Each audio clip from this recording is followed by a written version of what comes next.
भाई मैंने जय जगन्नाथ। आज देखिए द्विघात समीकरण नेक्स्ट क्वेश्चन। एटी प्रश्नटी कौन दूची ना गोटे गणन संख्या और यार व्युतक्रम समष्टि 10 युक्त 3 हेले संख्याटी केते।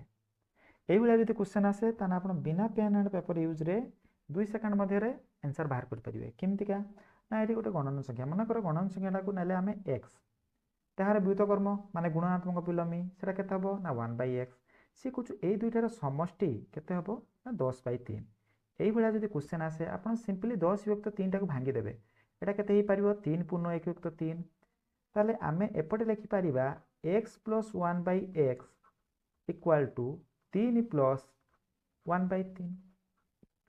ताले देखंतु एई x रो वैल्यू होचो 3 एई 1 को 1 रहिला एवं एई x रो वैल्यू हैला 3 ताने देखंतु x जगह रे 3 एवं 1 को 1 रहिला ताने x रो वैल्यू केते हे परिबो 3।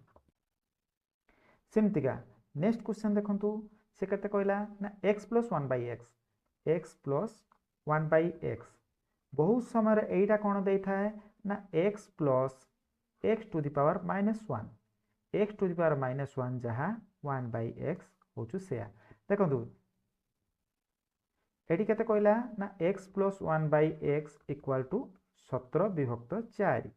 आपण 17/4 को भांगी पारिबे 4 पूर्ण 1/4 ताले ए x रो आंसर होचु 4 एटा हबो आंसर।